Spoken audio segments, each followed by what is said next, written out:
Let me take you to the ancient street of Elm Hill in the medieval city of Norwich. Its existence can be traced back to around 1200 AD.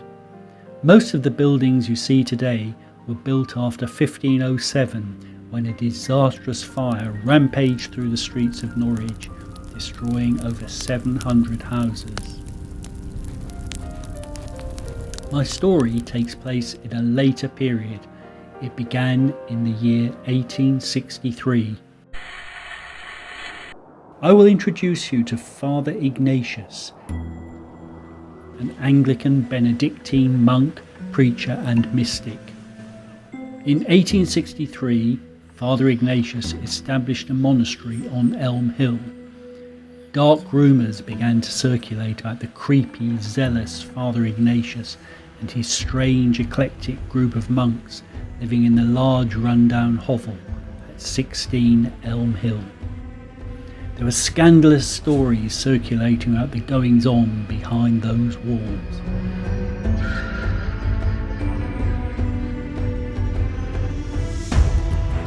Father Ignatius, meaning fiery one, claimed to be plagued by ghosts and believed he could communicate with the spirit world. He handed out harsh punishments for misdemeanours. When he discovered that some members of his order had attended a dance at the nearby St Andrew's Hall, he was so enraged that they had flouted his advice about the sins of the flesh that he forced the guilty women to lie in ashes on his chapel floor while the men were publicly whipped on the altar steps. Father Ignatius would stand at his front door and encourage passers-by to pray with him. If they refused, he would curse them. Some, it was said, died shortly afterwards. There was already opposition to the order from the anti-papist neighbours, many of whom shouted abuse as the monks made their way to church. Various tradesmen began to claim their bills hadn't been paid, and the landlord then claimed his property back. Father Ignatius found himself unceremoniously thrown out of the building and onto the street. He left Norwich and preached in London before buying an abbey in the Black Mountains in Wales. He died in 1908 and was buried in Wales.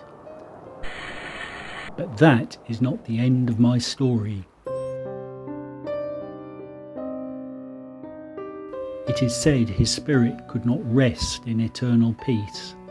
He has returned to the city where he suffered the greatest criticism of all, the city where sinners abounded and did not listen to his offers to save them, the city where he was hounded out of his monastery. He has returned to Norwich.